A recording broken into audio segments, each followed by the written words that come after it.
kita akan melanjutkan bahasan kita teman-teman sahabat-sahabat sekalian ya. Insyaallah kita akan melanjutkan ke ayat, masih dari ayat ke-7 dari surah Al-Balad ya. Baru sampai ke ayat 7-nya, baru sampai ke bagian Allah. Sisanya belum kita bahas, insyaallah kita akan bahas pada kesempatan pagi hari ini. Oke, huruf yang pertama yang akan kita bahas pada kesempatan pagi hari ini adalah huruf apa? Nah, yang saya blok dengan warna hijau. Ini namanya huruf apa teman-teman? Ini namanya adalah huruf mim. Ketika dia tidak berharokat, nama aslinya adalah huruf mim. Jadi jangan sampai teman-teman ada yang mengucapkan atau menyebut ini adalah huruf ma.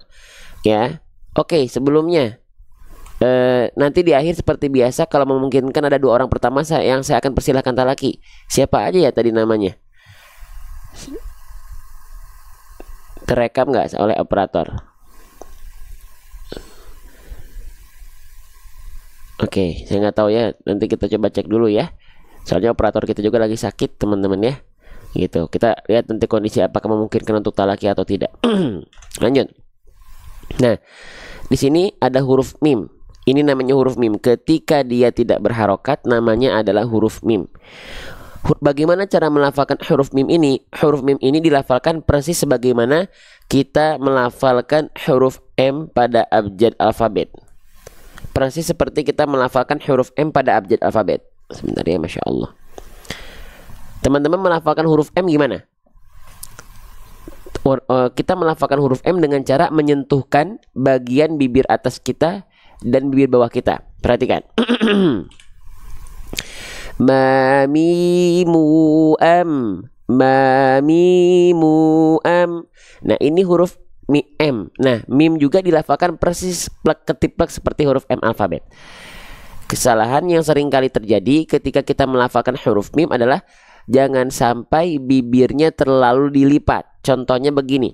Ma, mi, mu. Jangan.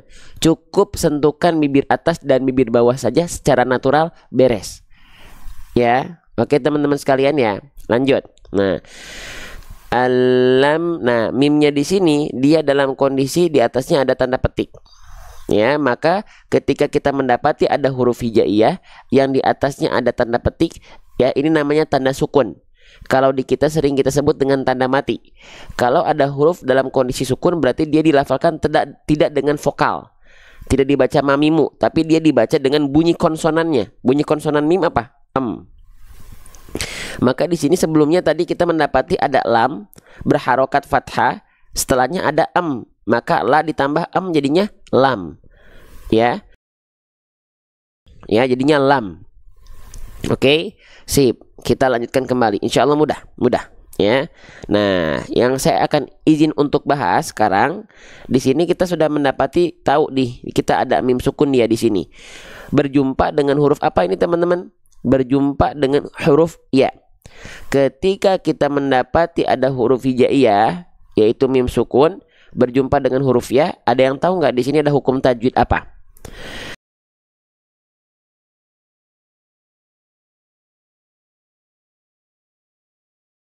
Ada yang tahu nggak di sini hukum tajwid apa? Di sini ada hukum tajwid namanya adalah izhar syafawi. Kita tulis ya biar kita sama-sama belajar. Hukum tajwidnya adalah izhar syafawi. Apa itu izhar syafawi? Oke, kita bahas apa itu izhar syafawi. Bismillahirrahmanirrahim. Izhar syafawi. Oke. Nah, hukum tajwid izhar syafawi itu termasuk ke dalam hukum mim sakinah. Jadi gini, di dalam bab tajwid itu ada beberapa bab. Nah, ini ada namanya bab mim sakinah. Bab mim sakinah ini artinya bab mim sukun atau mim mati. Sakinah itu adalah sukun. Ya, di dalam bab mim sakinah itu nanti ada 3 hukum tajwid.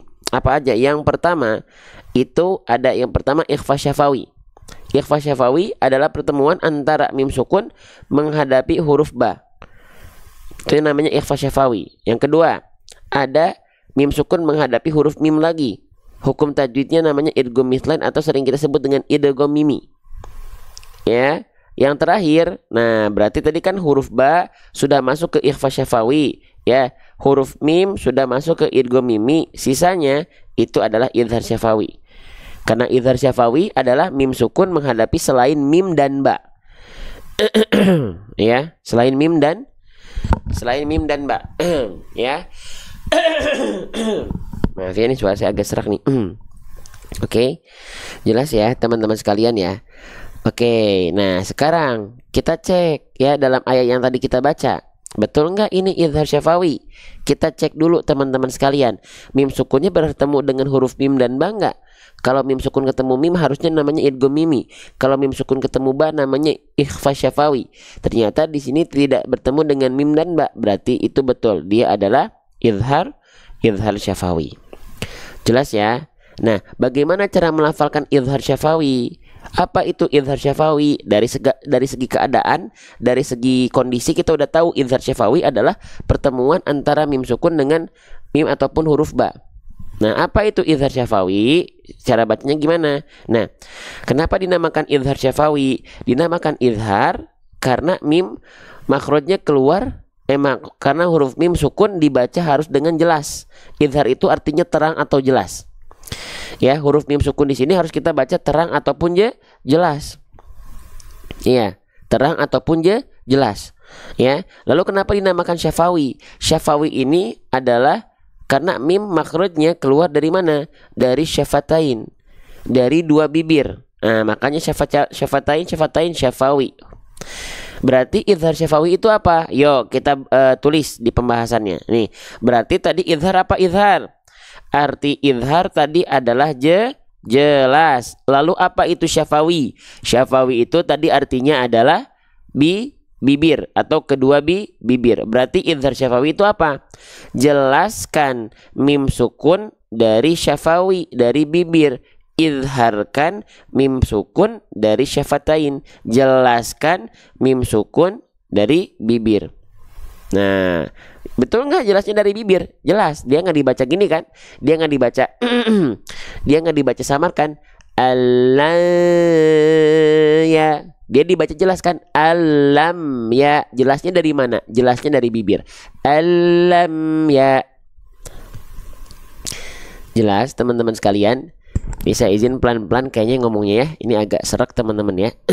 Ya. Baik, kita lanjutkan kembali teman-teman sahabat-sahabat sekalian. Ya. Oke, kita lanjutkan kembali. Alam ya, itu namanya idhar syafawi.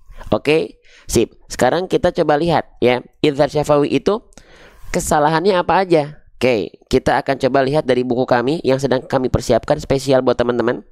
Kesalahan ketika kita melafalkan idhar syafawi itu apa aja sih? Oke, kita cek dulu ya. Mana nih, ini huruf ba. Oke, idhar syafawi. Nah, ini ya. Nih idhar syafawi. Tuh, kita cek dulu. Jadi idhar syafawi adalah pertemuan antara mim sukun berjumpa selain dengan huruf mim dan ba. Kesalahan yang sering kali terjadi apa? Nih, jangan sampai memantulkan suara, dan yang kedua memutuskan suara. Oke, contohnya di sini kita ambil contoh dari ayat yang ada di sini dulu ya. Nih, contoh penggalan ayatnya. Di sini ada mim sukun berjumpa dengan huruf ya. Ini idhar syafawi. Ya, maka yang pertama jangan sampai memantulkan suara. Alam yajidka, alam yajidka, alam. Nah, jangan sampai ada me-nya. Ya. Alam ya, enggak, tapi alam ya. Alam ya. Alam ya. Jadi jangan sampai dibaca alam yajidka, tapi alam yajidka. Alam yajidka, bukan alam yajidka. Jelas? Itu yang pertama. Jadi jangan sampai memantul suara. Contoh lagi di ayat berikutnya misalnya, jangan sampai dibaca alaihim narun, himna, tapi alaihim narun. Dia tidak terpantulkan bunyinya. Ya. Lalu yang berikutnya, jangan sampai memutuskan suara amnya. Mim itu punya sifat yang namanya tawasud. Tawasud itu artinya mengalir sedikit suaranya. Nah, jangan sampai banyak orang melafalkan bunyi mim sukun itu terputus. Biasanya terputus itu kalau tempo bacaannya lambat. Contohnya begini.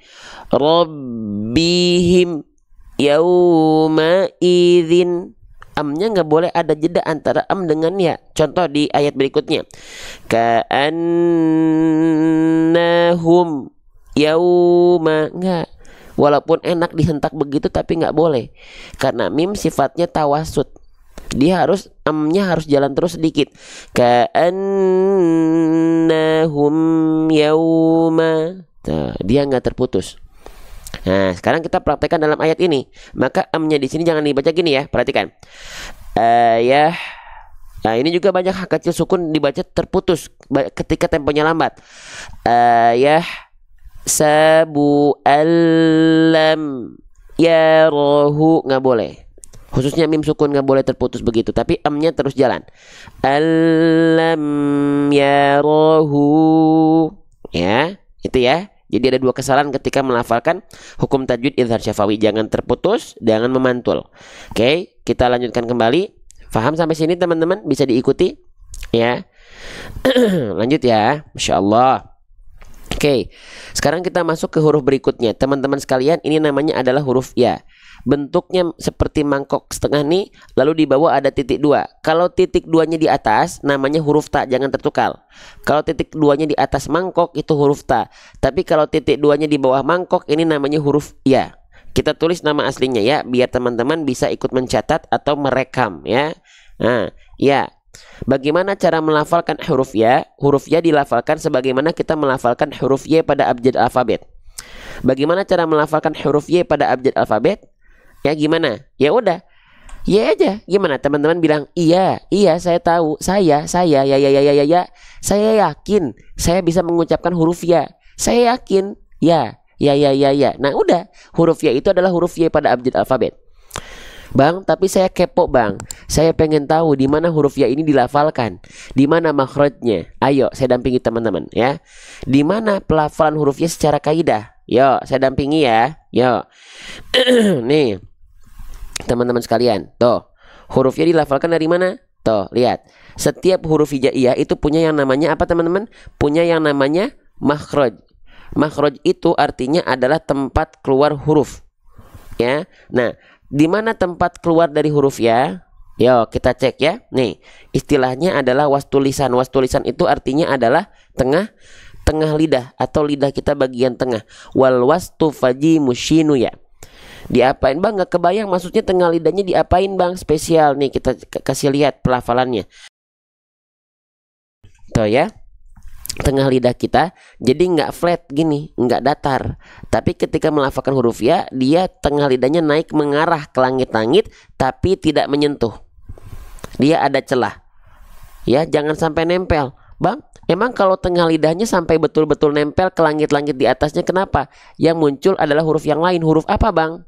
Nih, kalau nempel begini, lihat. Kalau nempel begini, ini bukan huruf ya lagi. Nempel dia. Ini huruf apa? Ini adalah huruf jim. Tuh, ya. Jangan nempel. Jadi cukup tengah lidahnya diangkat ke atas, arahkan saja tanpa menyentuh. Ya yi yu bai. Kalau dia nempel jadinya jaji ju baje. Jaji ju baje. Ya, jangan sampai nempel. Ya. Baik, ya kita kembali lagi. Jadi huruf ya itu dilafalkan dengan cara menyentuhkan tengah lidah kita ke arah langit-langit. Mengarahkan tengah lidah kita naik ke arah langit-langit. Ya, terbayang atau tidak? Terbayang ya? Oke, spesial buat teman-teman. Kita kasih lihat bagaimana ilustrasi pergerakannya. Nanti ilustrasi ini ada di buku tahsin saya sendiri. Ya, saya persiapkan buat teman-teman. Huruf ya, nih. Kita lihat ya, bismillahirrahmanirrahim. Ya, huruf ya. Saya persiapkan dulu videonya. Ya, bismillah. Nih, huruf ya itu dilafalkan seperti ini ilustrasinya teman-teman. Perhatikan. Ya. Oke, lihat ya. Ya, yi, yu. Tuh, dia gak nempel, hanya mengarah ke langit-langit saja. Ya. Nah, ya. Tuh, ya gak nempel. Tuh. Ya, gak nempel ya. Kelihatan nggak? Kita zoom. Tuh. Ya, yi, yu. Kita coba lagi. Ya, yi, yu. Tuh, ya. Bisa diikuti.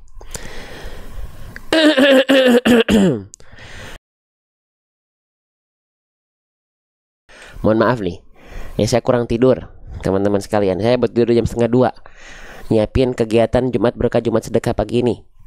Ya, ini mohon maaf kalau misalnya kurang maksimal. Ya, gitu. Makanya support teman-teman sangat berpengaruh. ya terhadap akun ini sangat berpengaruh. Terima kasih atas supportnya. Ya, ada yang tap layar, ada yang share. Ya, ketahuan Allah sangat tahu siapa yang teman-teman yang bergerak untuk agamanya ini dengan cara apapun. Ya, siapa yang ingin punya andil buat agama Allah, yang punya andil buat umat dengan caranya masing-masing, dengan kapasitasnya masing-masing. Ya, baik, kita lanjutkan. Oke. Jadi tengah lidahnya diarahkan ke langit-langit di atas ya. Ya, yi, yu, ai, i, ui, ayya, iyi, uyu. Begitu huruf ya dilafalkan. Spesial, nanti bukunya ada buat teman-teman. Semoga doakan segera rampung dan launching ya, rilis. Lanjut. Jadi huruf ya itu dilafalkan dari tengah lidah kita yang kita arahkan ke langit-langit. Hanya mengarah saja. Ya, yi, yu. Tapi kalau pengen simpel, lafalkan huruf ya sebagaimana kita melafalkan huruf y pada abjad alfabet. Beres, selesai. Insyaallah. Ya. Lanjut. Alam ya. Kita lanjutkan kembali teman-teman, sahabat-sahabat sekalian ya. Oke, itu adalah huruf ya. Ya. Oke, kita agak pindahin dulu ya namanya. Nah, huruf ya di sini dia berharokat baris atas. Sahabat-sahabat Quran sekalian, ketika kita mendapati ada huruf hijaiyah apapun yang di atasnya ada baris atas seperti ini namanya adalah harokat fathah. Ya, namanya adalah harokat fathah. Huruf hijaiyah apapun ketika dia berharokat fathah, maka basicnya dia mesti dibaca dengan vokal A, vokal I, vokal U, teman-teman sekalian. Basicnya dia mesti dibaca dengan vokal, A ya, basicnya. Maka tentu huruf ya di sini tetap dibaca dengan vokal A ya, karena harokatnya fathah, maka dia nggak jadi y, nggak jadi yu. Ketika kita mendapati ada huruf berharokat fathah dan keluarnya tetap dibaca dengan vokal A, maka dia termasuk ke dalam huruf yang karakternya tipis, teman-teman sahabat-sahabat sekalian. Karakternya tipis. Bang, emang kalau huruf yang karakternya tebal, ketika dia berharokat fathah dia nggak akan terdengar seperti vokal A ya bang? Tidak, teman-teman sekalian. Huruf yang tebal itu karakternya dia akan terdengar seperti vokal O, walaupun bukan betul-betul O, teman-teman sekalian. Ya, tapi menyerupai O. Contohnya huruf apa? Contohnya misalnya huruf to. Huruf to termasuk ke dalam huruf yang besar. Ketika dia berharokat fathah dia tidak dibaca ta, tapi dia dibaca dengan vokal O, to. Kenapa? Karena dia termasuk ke dalam huruf yang pelafalannya harus dibaca dengan keadaan yang tebal. Ya. Nah, pokoknya ketika fathah teman-teman dengar vokalnya adalah vokal bukan A tapi O, maka dia huruf tebal. Ya, atau dibaca dengan tebal, ya. So, bo, to, wo, ho, lo. Ya. Oke. Jelas ya? Paham ya? Oke, kita lanjutkan kembali ya. Alam ya. Nah, berarti di sini kalau huruf ya kan dibaca dengan vokal A, maka huruf ya termasuk ke dalam huruf yang tipis, teman-teman sahabat-sahabat sekalian. Oke, kalau kita sudah tahu oh dia termasuk ke dalam huruf yang tipis, harokatnya fathah. Emang kenapa bang? Yuk kita sempurnakan pelafalannya. Bagaimana cara menyempurnakan harokat fathah yang dia dilafalkan dengan keadaan yang tipis? Caranya dengan cara BMSS. Kalau teman-teman udah sering ikut di live ini, teman-teman tahu apa itu BMSS. Apa itu bang BMSS? Ya, gitu. BM artinya adalah buka mulut. SS artinya adalah sambil senyum. Ya, buka mulut sambil senyum. Ya, jadi bukan hanya buka mulut saja. Karena dia dilafalkan dengan kadar yang pelafalannya tipis, maka bukan cuman ya, bukan cuman buka mulut, teman-teman sekalian. Kalau buka mulut saja jadinya kadar tipisnya nggak sempurna. Ya, tapi kita lafalkan, kita analogikan sambil seolah tersenyum. Ya, bedakan antara A dengan A, antara ba dengan ba, antara ta dengan ta, beda. Ya, teman-teman sekalian. Yo, tuh dah harus gaspol terus biar penontonnya naik teh, biar teman-temannya semangat teh, harus teriak-teriak gitu ya. Suara saya lagi nggak bisa nih masalahnya nih. Ya. Yo, semangat juga atau teman-teman yang lainnya. Yo. Ya. Posisi lidahnya sudah saya jelaskan tadi ya. Jadi saya nggak ulang lagi ya. Sudah saya jelaskan tadi ya dengan ilustrasi gambarnya ya. Gitu. Alam ya. Alam ya. Ya. Sok atau semangat teman-temannya. Ya. Gitu. Tadinya saya nggak akan live teman-teman. Ya. Yuk. Coba cik, ada nggak semangatnya pagi ini teh? Sudah perak ya suara saya ya. Yo, ya. Alam yaro. Ah, gitu ya. Jadi huruf ya dilafalkan buka mulutnya sambil senyum dan semua huruf berharokat fathah yang dia dibaca dengan vokal A, ya, dia dibaca buka mulutnya disertai dengan senyum. A, ba, ta, sa, ja, ha, da, za, za, sa. Ya. Oke, sip. Alam ya, gitu ya. Lanjut teman-teman. Sekarang kita di sini mendapati ada huruf apa? Di sini kita mendapati ada huruf ro. Nama asli huruf ini ketika dia tidak berharokat adalah huruf ro. Kita tulis dulu ya. Oke, huruf ro. Bagaimana cara melafalkan huruf ro ini teman-teman, sahabat-sahabat sekalian? Gimana cara melafalkan huruf ro ini? Cara melafalkan huruf ro ini dilafalkan dengan cara jadi huruf ro itu makhrajnya dilafalkan dari punggung lidah. Punggung lidah. Jadi bukan betul-betul dari ujungnya banget. Punggung lidah ini bagian ujung lidah, tapi bukan ujungnya banget. Ya, gitu. Oke. Si punggung lidah tuh bagian yang mana? Oke, ya, kita bahas. Ya. Oke, kita bahas. Mana ya? Oke, perhatikan teman-teman ya. Nih, huruf ro, perhatikan ya. Jadi huruf ro itu dilafalkan bukan betul-betul dari ujungnya banget. Bukan dari sininya pisan, teman-teman ya. Bukan dari sininya banget. Huruf ro itu dilafalkan dari punggung lidah. Punggung lidah tuh bagian yang mana? Nih, punggung lidah tuh bagian yang ini nih. Nah, nih punggung lidah nih. Nah, ini punggung lidah nih. Nah, punggung lidah ini disentuhkan ke langit-langit di atasnya di sini. Nah, di sini. Ya, di sini. Ujung lidahnya bangetnya mah di sini teman-teman, dia nggak nempel ke langit-langit, dia nggak menyentuh ke langit-langit. Nah contohnya begini. Ya contohnya begini. Ro, kelihatan nggak ujung lidahnya tuh dia malah menukik gitu loh, kayak bentuk V. Kenapa dia? Karena dia nggak nempel. Ro, yang nempelnya tuh bagian punggung lidah, bukan ujungnya banget, tapi punggung lidah. Nah, tengah lidah itu gak nempel sehingga membuat celah kecil di sana. Furjah, ada celah kecil di sana. Arro. Nah, celah kecil itu untuk sifat dari huruf ro yang namanya tawasud.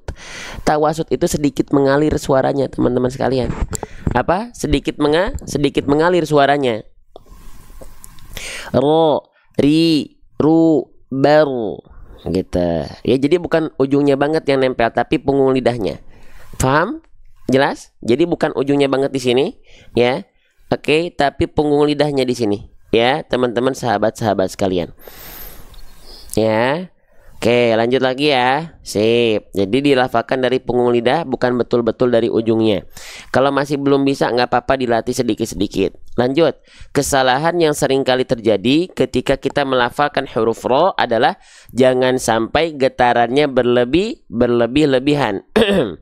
Kita pakai tinta warna merah. Jangan sampai getarannya berlebih-lebihan. Nah, ini salah satu kesalahan yang sering kali terjadi di antara kita, ya. Contohnya gimana? Contohnya alam yarahu. Nggak boleh ya ro. Kenapa? Huruf ro kan berarti bukan kayak betul-betul huruf R ya. Iya. Huruf ro itu karena punya sifat namanya takrir, warro wa bitakririn ju'il, fil lami warro wa bitakririn ju'il. Takrir itu apa? Dia bergetar namun tidak berlebihan getarannya. Dia tuh punya sifat takrir. Dia harus bergetar, tapi bukan dengan getaran yang berlebihan. Ro, ri, ru, bar. Nggak, tapi dia getarannya sedikit saja, tapi tetap tegas, lugas, dan jelas. Enggak, jadi dibaca begini juga. Ro, ri, ru, bar. Enggak gitu juga. Tetap getarannya dia harus harus jelas dan tegas. Jelas, lugas, tegas dan jelas. Ro, ri, ru, ber, er, bukan ar, ro, ri. Tetap bergetar, tapi bukan dengan getaran yang berlebihan. Bukan juga hilang getarannya. Harus ada getarannya dan nampak jelas. Jelas. Ro, ri, ru, er. Jelas ya. Oke, kita lanjutkan kembali. Alam yaro. Tuh ada getarannya kerasa. Yaro, yaro, yaro, yaro. Nah gitu, bukan yaro ataupun yaro. Ya, lanjut. Nah teman-teman, selanjutnya oroknya di sini dia berharokat baris atas. Harokat baris atas tadi namanya adalah harokat fathah.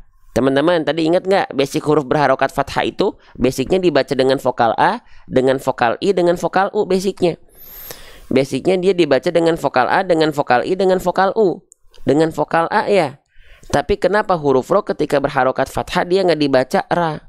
Nah, kenapa dia nggak dibaca ra? Bukankah basic fathah itu vokalnya A? Tapi kenapa huruf ro ini ketika fathah nggak dibaca ra? Tapi malah dibaca condong pada vokal O.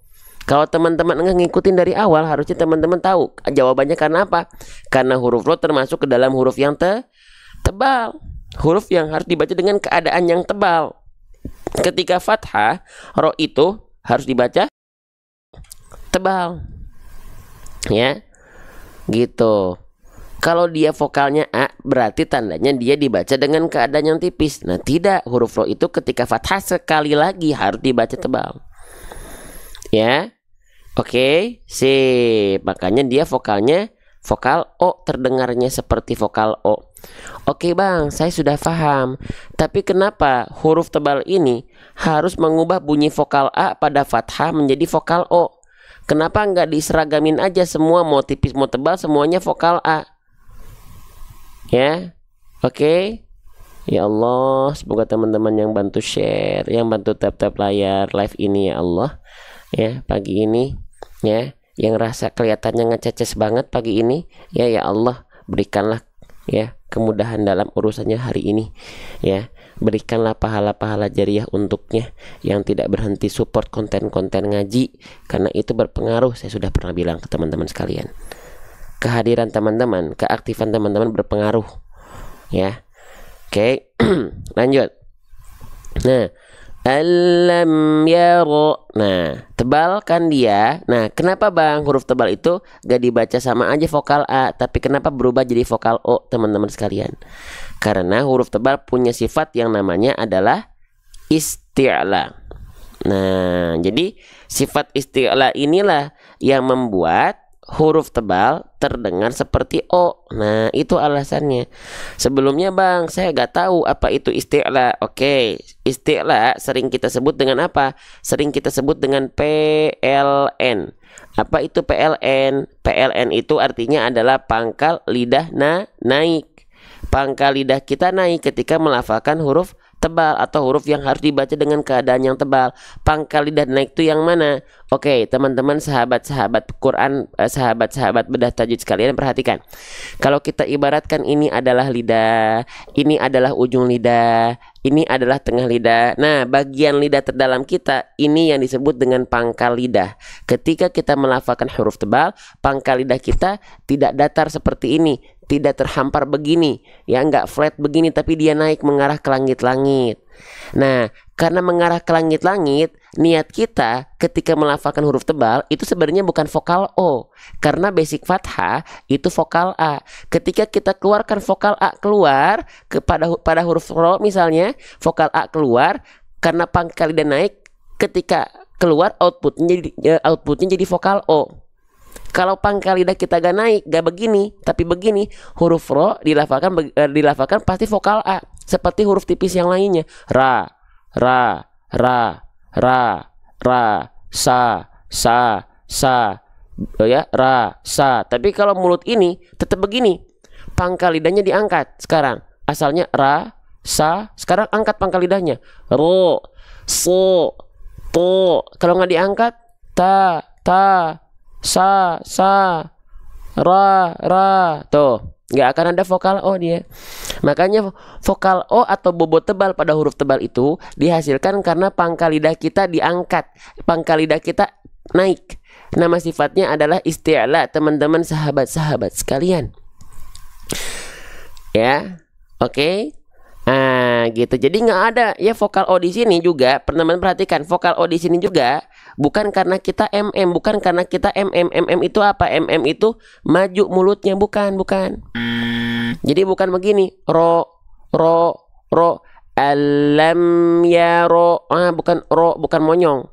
Mulut kita buka dulu saja, ra, angkat pangkal lidah. Ro, gak perlu pakai monyong. Kita lihat nampak samping, ya. Ra, ro, ra, ro. Itulah yang membuat huruf tebal terdengar vokalnya, bobotnya tebal seperti vokal O, karena impact dari sifat isti'la tadi, pangkal lidah naik, bukan maju mulutnya. Ya, oke, baik, kita lanjutkan kembali teman-teman sahabat-sahabat sekalian, ya. Jadi nggak boleh ada bibir-bibir monyong di antara kita ketika kita melafalkan huruf-huruf yang keadaannya tebal. Oke, sip. Lanjutkan lagi teman-teman sekalian. Nah, ini menarik teman-teman sekarang. Lihat, teman-teman, hu di sini saya pengen nanya nih. Ini namanya hak apa ini? Ini namanya hak apa? Nih yang saya blok dengan warna biru nih, oval warna biru. Ini namanya adalah huruf H-nya hak besar. Sering kita sebut dengan hak besar. Betul nggak? Betul nggak saya nih? Atau salah nih? Hak besar, gitu ya. Nah, cara melafalkan hak besar itu dilafalkan persis sebagaimana kita melafalkan hak sebenarnya. Di mana tempat keluar huruf hak besar? Ya, kalau selama ini teman-teman masih menganggap hak besar ada hubungannya dengan dada, maka ini adalah suatu ketidaksempurnaan. Hak besar tidak dilafalkan dari dada. Contohnya begini. Ha, hi, hu. Tidak, teman-teman. Hak besar itu dilafalkan dari mana? Thumma li aqsal halqi hamzun hau. Ya apa bang itu teh? Yuk kita pelajari. Hak besar dilafalkan dari sini. Kok ini sih? Maaf. Nah, hak besar dilafalkan dari sini. Perhatikan ya, nih. Kita ingat-ingat dulu, kita pahami konsepnya dulu. Setiap huruf hijaiyah itu punya yang namanya makhraj. Bang, makhraj itu apa? Makhraj itu artinya adalah tempat keluar, ya. Nah, kalau saya bilang makhraj huruf H besar, berarti yang sedang kita bahas adalah di mana tempat keluar dari huruf H besar, teman-teman sekalian. Di mana? Nah, kita cek di sini. Oh, ternyata bukan dada, tapi istilahnya adalah aqsal halqi. Apa itu aqsal halqi? Aqsal halqi artinya adalah tenggorokan paling dalam atau pangkal tenggorokan. Ya, yang mana? Yang ini. Tuh, ya. Oke. Ya, ini hapus dulu deh. Tuh, yang ini. Ya, yang area yang berwarna ungu. Nih, pangkal tenggorokan paling dalam. Ya. Oke, hak besar dilafalkan dari pangkal tenggorokan bersamaan dengan huruf apa? Dengan huruf hamzah. Hamzun, hau. Hamzah dan hak besar. Ya, makanya bunyi dalilnya summa li aqsal halqi, dan keluarlah dari bagian pangkal tenggorokan hamzun, hau. Hamzah dan hak besar. Gitu. Ya, bedanya apa bang kalau sama-sama keluar dari pangkal tenggorokan antara hamzah dan hak besar? Bedanya kalau hamzah dia pita suaranya menutup. Nah, makanya kalau hamzah nggak keluar nafas, nama sifatnya adalah jahr. A, I, U, Ba. Kalau hak besar dia, maaf ini agak ngeblur, pita suaranya membuka. Maka hak besar punya sifat namanya hams, artinya mengalirkan hembusan angin atau nafas. Ha, hi, hu, bah. Begitu. Oke. Nah, jadi ternyata kita pahami, kita bayangkan, kita rasakan, kita amalkan, kita praktekkan, dapat pahala, makin dekat dengan Quran, masuk surganya Allah. Amin ya rabbal alamin. Perhatikan, hak besar dilafalkan dari pangkal tenggorokan. Ha, hi, hu, bah. Nih, dari sini. Bukan dari dada. Ha, hi, hu, bah. Enggak. Jelas? Jelas? Dari pangkal tenggorokan kita. Ya. Oke, sekarang siapa di antara teman-teman yang masih bingung, bang? Apa bedanya hak besar dengan hak kecil? Saya suka tertukar, saya pasti bingung. Hak kecil tuh gimana bunyinya? Hak besar tuh gimana bunyinya? Mau kita bahas? Boleh kita bahas? Yuk kita bahas, teman-teman. Ada juga ternyata, saya kira teman-teman melafalkan hak besar udah pada bisa. Tapi ternyata ada juga yang di antara mereka tertukar malah jadi hak kecil. Nah, maka teman-teman tadi sudah kita ketahui ha besar itu dilafalkan dari pangkal tenggorokan, dia mengalirkan nafas dengan karakteristik biasa. Ha hi hu bah. Tuh. Ha hi hu bah. Nah, itu ha besar. Sekarang banyak orang melafalkan ha besar juga ternyata justru terlalu ke sini. Nah, terlalu ke sini. Nah, kalau dia dilafalkan di sini, ya, ini tempat keluarnya apa? Ini tempat keluarnya dari hak kecil. Ya, hak kecil juga punya sifat nafas, mengalir nafas. Tapi nama sifatnya hams, karakternya berbisik. Nah, itu bedanya. Oke, nih, jadi kalau teman-teman melafalkan hak kecil terlalu ke tengah, yang muncul pasti teman-teman melafalkan hak besar, dilafalkan terlalu ke tengah, maka ini pasti keluarnya hak kecil. Karakter nafasnya berbisik. Contoh, ha, hi, hu, ha, hi, hu. Ha besar itu di sini. Ha, hi, hu. Beda nggak karakter nafasnya antara ha besar? Ini saya tulis dulu deh, ya. Antara ha besar di sini, ya, ha besar dengan ha kecil. Antara ha dengan ha. Antara hi dengan hi. Antara hu dengan hu. Antara dengan antara ih dengan ih. Beda? Perlu kita ilustrasikan lagi dengan gambar yang bergerak. Oke, baik, ya. Hak besar dulu, hak besar. Hak besar dilafalkan seperti ini, ya. Hak besar dilafalkan seperti ini, teman-teman. Nih, ya, kita cek dulu hak besar. Saya siapkan dulu, teman-teman harap bersabar, ya. Oke, sip. Nih, hak besar dilafalkan dari sini. Sebentar, nih, hak besar itu dilafalkan dari sini, ya. Lihat, nih, kelihatan nggak? Nih saya izin zoom ya. Nah, ini pangkal tenggorokan, keluarnya hak besar. Kalau hak kecil dari sini, nih, kita lihat hak besar dulu nih. Di mana titik keluarnya? Ha, hi, hu, ih, Nah, itu hak besar. Kalau hak kecil nanti dia bergerak dari sini. Oke, sip. Kita contohkan hak kecil. Nih, ya. Ini ada di buku kita, ya. Kita sedang persiapkan banyak untuk teman-teman dengan segala keterbatasan kami tentunya, ya. Jadi bukan mendampingi teman-teman saat live saja. Perhatikan, ya. Ini kita, nih ya, hak kecil, lihat ya. Ha, hi, i, hu. Tuh, ini namanya katup epiglotis nih yang bergerak menyempit, ya. Itu tuh dari tengah tenggorokan di hak kecil, ya. Lagi. Ha, tuh, hi, tuh. Hu, tuh, ih, tuh, tuh, itu hak kecil, ya. Kalau nampak depannya begini, ini hak besar, ha, hi, hu. Kalau hak kecil, ha, hi, hu. Bisa difahami, dipraktekan, ya. Oke, masya Allah. Lanjut. Nah, seperti itu. Jadi hak besar itu dilafalkan dari pangkal tenggorokan, bukan dari dada, tapi dari pangkal tenggorokan, bukan terlalu ke atas juga biar nggak jadi hak kecil. Oke, jelas ya?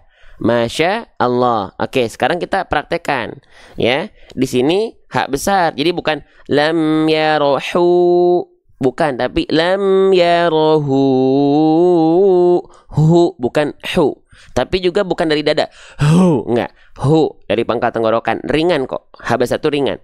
Ya. Oke, lanjutkan lagi. Sip. Sekarang hu-nya di sini, di atasnya ada hukum tajwid apa nih? Simpul angka 9. Kalau simpul angka 9 namanya harokat dhammah, ya. Kalau simpul angka 9 saja namanya harokat dhammah, dia dibaca dengan vokal u, satu harokat basicnya, gitu ya. Tapi kalau simpul angka 9-nya berbalik menjadi simpul angka 6, maka dia dibaca dengan kadar berapa harokat? Ada aturan khusus yang harus kita lihat. Bukan hanya sekedar vokal u saja, tapi harus kita lihat kadar panjangnya dengan apa? Dengan cara melihat kondisinya. Oke, teman-teman, hu di sini ada yang tahu dibaca berapa harokat? Dibaca 1 harokat, 2 harokat, 4 harokat, 5 harokat, 6 harokat, atau berapa harokat? Di sini kita baca boleh 4, boleh 5. Nama hukum tajwidnya apa? Kita tulis ya. Nama hukum tajwidnya adalah mad silah.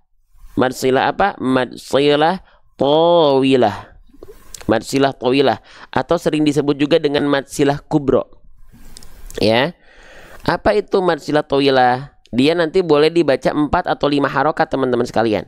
Oke, sekarang kita kenalan sama mad silah tawilah. Sebelum kita kenalan sama mad silah tawilah, kita mesti kenalan sama mad silahnya dulu. Oke, kita mau kenalan dulu, kita ta'arufan dulu ya. Oke, ya. Mana nih? Saya lupa nih. Ya, nih. Kita kenalan dulu. Mad silah. Apa itu mad silah? Oke, mad silah adalah kenalan dulu sama mad silahnya, baru kita bisa pecah dia. Ya, mad silah adalah kondisi di mana teman-teman mendapati ada hak yang bentuknya seperti ini atau tadi bentuknya seperti ini, itu namanya hak domir. Hak domir itu dalam kaidah bahasa Arab artinya adalah hak yang dipergunakan untuk sebagai kata ganti. Namun kita nggak akan membahas itu karena itu di luar kapasitas saya. Saya masih belajar bahasa Arab, tapi sedikitnya yang saya ketahui hak domir ya adalah hak yang dipergunakan sebagai kata ganti.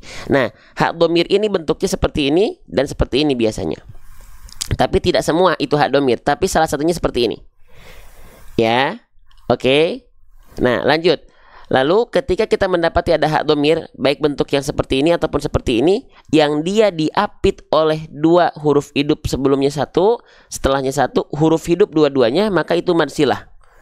Bang, bentar bang, mad silah itu, maaf, huruf hidup itu yang gimana? Huruf hidup itu adalah huruf yang dia tidak bersukun dan dia tidak bertanwin.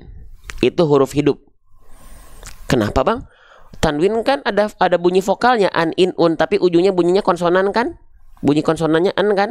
Nah, berarti ini bunyi mati kan? Nah, gitu.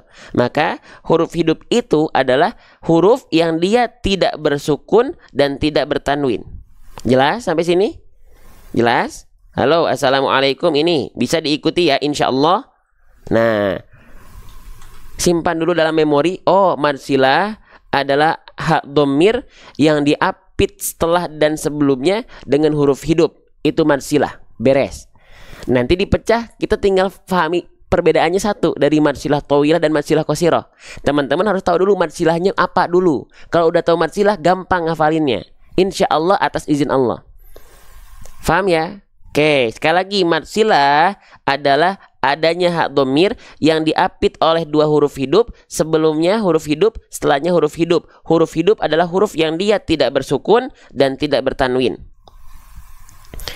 Oke, nah nanti mad silah dipecah menjadi dua kelompok. Ada mad silah qasirah atau sering disebut dengan mad silah sugro, ada mad silah tawilah atau sering disebut dengan mad silah kubro.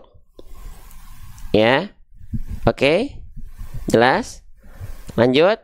Nah, lanjut lagi teman-teman sekalian. Kita bahas dulu yang mad silah qasirah.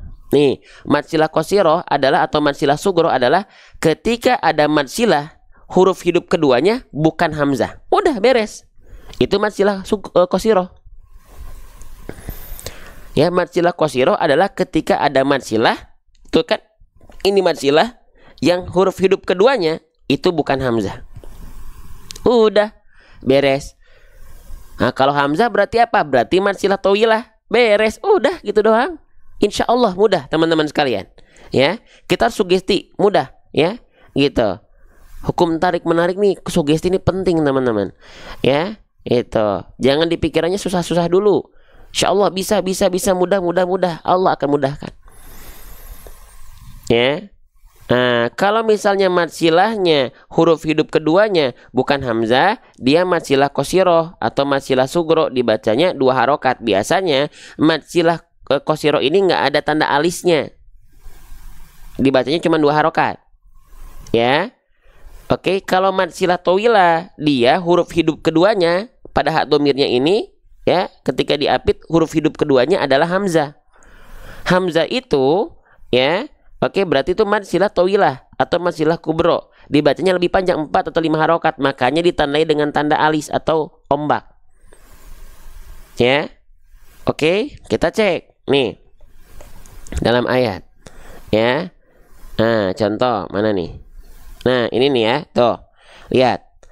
Ya rohu, ada ini hak domir diikuti oleh huruf ro berharokat fathah, setelahnya ada hamzah berharokat fathah, bukan sukun. Berarti dua-duanya ini ro-nya huruf hidup, hamzahnya huruf hidup. Karena huruf hamzah jadilah mad silah tawilah, ada tanda alis, dibaca 4 atau 5 harokat.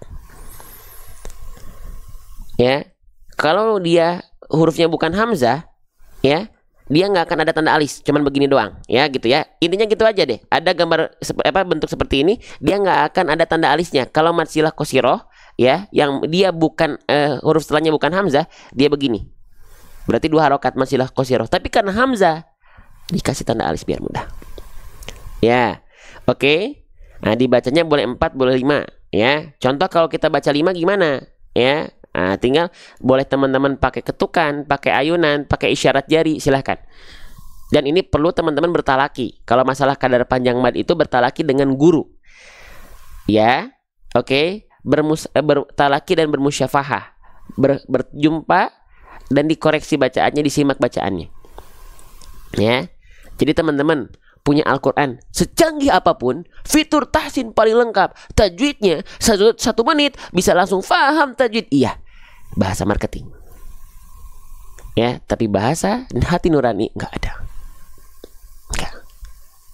Ya, harus ada guru. Nggak bisa. Harus ada guru. Ya, oke, itu bahasa marketing aja.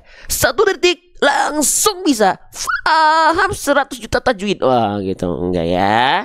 Itu bahasa iklan. Saya juga ada iklan-iklan begitu mah ada, ya. Cuman bahasa hati nurani, oh, tidak bisa menyediakan sosok seorang guru, sobat. Tidak bisa. Ya. Maka di sini dibaca berapa harokat? Boleh 4, boleh 5. Mana yang lebih afdol? Boleh 4, boleh. Kok boge sih? Boleh 5, boleh, teman-teman sekalian. Asalkan syaratnya satu apa? Konsisten.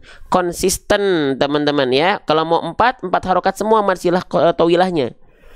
Ya. Oke. Nah, contoh kalau 4 harokat, alam yarahu alam yarahu hu alam yarahu itu 4 harokat. Kalau 5 harokat, alam yarahu itu. Ya. Nah, gitu ya. Jadi kalau teman-teman perhatiin, kalau ada yang menawarkan suatu hal dengan Al-Quran ini atau dengan fitur ini, dengan buku tahsin ini, ya bisa belajar tanpa guru, nggak bisa. Kecuali belajar sendiri sini hanya untuk mengetahui wawasan. Tapi nggak bisa belajar sendiri. Nggak. Ya, lanjut teman-teman sekalian. Oke. Alam yarahu Oke, lanjut lagi ya. Teman-teman, ini huruf apa? Langsung kita bahas. Ini udah kita bahas tadi. Kalau teman-teman ini tadi udah kita bahas. Kalau masih ada yang jawab salah nih, ya, gitu. Keterlaluan. Kecuali baru gabung ya. Ini huruf apa ini? Ayo, saya pengen cek dulu teman-teman keaktifannya. Ini namanya huruf apa? Keren. Nggak ada yang keliru ya. Keren ya, hati-hati nih. Keren. Oke. Keren. Masya Allah. Tuh. Tetot 1. Nah, ada yang jawab alif. Ini baru kita bahas. Ini bukan alif, sobat-sobatku sekalian. Ini bukan alif. Hah? Kenapa bang dia bukan alif? Karena dia berharokat. Alif itu tidak mungkin berharokat, teman-teman. Alif itu tidak berharokat, teman-teman. Contohnya nih. Ya. Ini alif, di atas dan di bawahnya tidak berharokat. Ya. Di atas dan di bawahnya tidak berharokat. Dan sebelumnya diikuti fathah. Nih, ya, contoh. Ini alif. Ini alif. Di atas dan di bawahnya tidak berharokat dan diikuti oleh huruf berharokat fathah. Bang. Kalau yang ini apa, Bang? Ini fathah, alif juga kan nggak berharokat. Tapi sebelumnya apa? Fathah bukan? Bukan, berarti bukan fathah dia. Ya. Bang. Ini berarti ini apa, Bang? Yang ini apa, Bang? Yang ini, Bang. Yang ini, Bang. Ini, Bang. Ini alif juga ya kan nggak berharokat. Bukan. Lihat sebelumnya fathah bukan. Berarti ini namanya apa? Hamzah waswal. Itu beda lagi, nanti kita bahas. Tapi teman-teman harus pahami ya. Alif itu adalah huruf yang yang dia gunanya untuk memperpanjang huruf sebelum alif yang berharokat fathah. Itu alif. Ya. Paham ya? Jelas ya sampai sini ya? Bisa diikuti ya? Nah, oke. Jelas ya? Sip. Kita lanjutkan kembali ya. Oke, nah lanjut. Teman-teman, mana tadi ayat yang kita baca? Ini. Ya, berarti ini namanya apa? Ini namanya hamzah. Dia bukan alif karena alif tidak mungkin berharokat. Saya izin tulis namanya ya. Namanya adalah hamzah. Nah, jadi selama ini teman-teman sahabat-sahabat sekalian, huruf yang kita baca a i u ketika ngaji itu bukan alif. Itu hamzah. Contoh. Ini saya sering ulang-ulang. Semoga teman-teman nggak bosan. Misalnya dalam kalimat isti'adzah, ta'awudz. A'udzu billahi. A-nya itu bukan alif, itu hamzah. A'udzu. A-nya itu alif, hamzah. Atau misalnya pada surah Al-Fatihah ayat kedua. Alhamdulillahi. A-nya itu hamzah. Atau pada surah Al-Ma'un ayat pertama. Ar-ra'aitalladzi. A-nya hamzah. Atau pada Quran surah Al-Quraish ayat pertama. I-nya itu hamzah, bukan alif. Karena alif nggak bisa dibaca sendirian. Alif itu nggak mandiri. Alif itu selalu numpang sama huruf yang berharokat fathah, gunanya untuk memperpanjang durasi baca. Begitu. Ya, lanjut teman-teman sekalian. Ya, maka di sini ini bukan alif tapi hamzah. Lanjut. Ya, melafalkan hamzah senatural sebagaimana kita melafalkan a, i, u. Kalau tadi sempat kita bahas, kalau dari segi makhrajnya dia dilafalkan dari yang namanya aqsal halqi atau pangkal tenggorokan. Sudah kita bahas bersamaan dengan apa? Bersamaan dengan hak besar. Ya, kita spill lagi sedikit. Nih, ya. Mana tadi? Bukan di sini. Nah, di sini tuh. Hamzah dilafalkan tuh sama di sini juga, ya. Tuh. Dari pangkal tenggorokan i u ba gitu ya. Oke, cuman yang harus kita perhatikan hamzahnya di sini berharokat apa? Hamzahnya berharokat fathah, Bang. Oke, berarti kalau berharokat fathah dia dibaca dengan vokal a atau dengan vokal o. Kalau dengan vokal a berarti hurufnya termasuk ke dalam huruf yang pelafalannya tipis. Kalau vokalnya vokal o berarti dia termasuk ke dalam pelafalan yang tebal. Oh, Bang, kalau hamzah mah dibaca dengan vokal a dong, Bang. Berarti dia huruf yang apa? Huruf yang dilafalkan dengan keadaan yang tipis karena vokalnya vokal A. Oke, selanjutnya kalau hurufnya berharokat fathah dibaca dengan keadaan yang tipis, bagaimana cara penyempurnaan pelafalannya? Gimana teman-teman, sahabat-sahabat sekalian yang saya cintai semua karena Allah, ya, tanpa terkecuali gimana? Dengan cara BMSS teman-teman sahabat-sahabat sekalian. Ya, BMS, SBM artinya buka mulut, SS artinya sambil salto. Bukanlah teman-teman sambil senyum maksudnya. Ya, senyumnya bukan senyum yang berlebihan. Jadi bukan begini. Vokal A dilafalkan, kalau dia vokalnya A ketika fathah berarti tipis. Jangan cuman gini. Ba. Kita analogikan tipisnya itu dengan analogi bahasa sambil senyum. Biar apa? Biar lidah kita lebih rileks, aula mulut kita, tengah lidah kita, aula tengah lidah kita, rongga mulut kita terbuka. A, ba, ta, sa, ja. A'udzu billahi, bukan a'udzu billahi. Bisa dibedakan atau tidak? Teman-teman seperti itu, ya, huruf tipis ketika fathah dilafalkan. Ya, tapi hati-hati, senyumnya jangan senyum yang lebay. Enggak, nanti bunyinya jadi takutnya jadi vokal enggak tapi a. Bukan a'udzu billah, enggak. A'udzu billah, tetap a vokalnya. Faham? Terima kasih topinya. Jarang-jarang ada yang nge-give konten-konten ngaji. Biasanya konten-konten yang mohon maaf mungkin kurang mantap, kurang ajib. Ya. Konten-konten baik jarang yang ngasih give konten-konten yang mungkin mohon maaf kurang baik. Bergerilya teman-teman. Allahu Akbar. Lanjut teman-teman sekalian ya. Barakallahu fikum. Barakallahu fikum. Lanjut. Alam yarahu gitu ya. Yuk semangat teman-teman. Kita jangan mau kalah ya. Kita membawa hal-hal baik atas izin Allah ya. Maka semangat, bergerak semua. Bismillah. Dapat keberkahan semua hari Jumat ini ya. Masya Allah. Lanjut. Nah, selanjutnya ini huruf yang menarik. Tadi sudah kita bahas. Kita bahas lagi. Spesial buat teman-teman. Huruf apa ini? Huruf apa ini? Ini namanya adalah huruf H. Sering disebut di Indonesia itu dengan H kecil.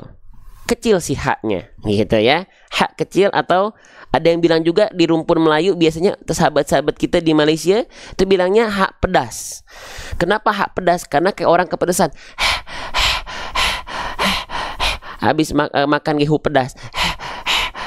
Bala-bala gehu pakai cengeknya 5. Wah, ya. Gitu. Nah, itu ya. Itu hak kecil. Nah, ya seperti kita melafalkan hak kecil. Atau seperti ini teman-teman, kalau sering lihat ini perumpamaan yang sering kali terjadi. Teman-teman, ada yang sambil ngopi belajar ini? Ya, di sini ada yang sambil ngopi, ini ada yang sambil ngeteh nggak? Oke, ceritanya ini teh, ya, atau kopi. Bismillah, kita minum. Hak kecil. Sebenarnya teman-teman bisa. Alhamdulillah. Ya, itu hak kecil. Oke, lanjut. Ya. Nah, hak kecil dilafalkan, ada ustadz ngopi mau atau kopinya lempar ke sini, ya. Oke, hak kecil. Nah, kesalahan yang sering kali terjadi ketika kita melafalkan hak kecil itu apa? Ada 2 kesalahan yang bukan kesalahan ecek-ecek, kesalahan yang besar. Ya. Yang pertama, hak kecil dilafalkan jadi hak besar. Ini sudah kita bahas, tapi nggak apa-apa kita bahas lagi. Yang kedua, dia dilafalkan menjadi kho. Ya. Nah, kalau ini terjadi khawatir bisa menjadi kesalahan yang besar karena disebut dengan lahan jali. Lahan jali bukan bang jali, bukan. Lahan jali. Lahan jali itu kesalahan yang besar, kesalahan yang nampak karena bisa merubah makna yang terkandung dalam ayat yang kita baca. Tertukarnya huruf antara yang satu dengan yang lain itu sama dengan sudah merubah struktur kata. Kalau struktur kata berubah, maka makna ayat yang akan ikut tergadaikan. Ya. Oke, maka yuk kenalan sama hak kecil. Lalu kenapa kita lihat nanti kenapa suka tertukar dengan 2 huruf ini. Ya. Oke. Saya pengen nanya dulu, teman-teman. Komen di kolom komentar. Teman-teman ketika melafalkan hak kecil tadi, salahnya sering jadi poin 1 atau poin 2. Coba, saya pengen sensus dulu. Sensus pelafalan teman-teman, ya. Ayo. Oke, hak kecil teman-teman sering tertukar dengan poin 1 atau poin 2. Kalau saya dulu, justru saya lebih salah tuh ke poin 2 kalau saya. Ya, jadi kayak hak kecilnya kayak ada kresek-kreseknya. Harusnya jangan. Hak kecil itu lembut, bersih, ya, clean dia, nggak ada kresek-kreseknya. Akhad. Yuk kita bahas dulu hak kecilnya ya. Bismillahirrahmanirrahim. Di mana hak kecil saya lupa di sini ya. Nih. Kita ingatkan kepada teman-teman, setiap huruf hijaiyah itu punya yang namanya makhraj.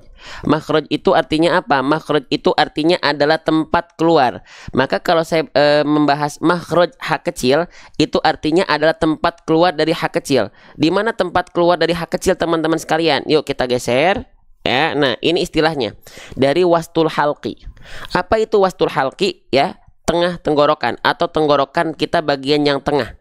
Teman-teman sahabat-sahabat sekalian. Ya. Oke, thumma liwasṭihi fa'ainun ha'u. Seperti apa itu, Bang? Oke, saya izin hapus dulu beberapa biar kita lebih terbayang. Oke, bismillah. Nah, nih.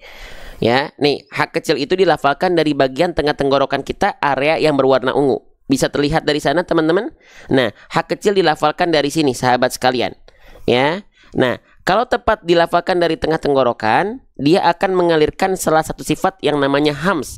Hams itu artinya mengalirkan hembusan angin atau nafas dengan karakteristik yang berbisik. Contohnya ha, hi, hu, ah, ih, gitu.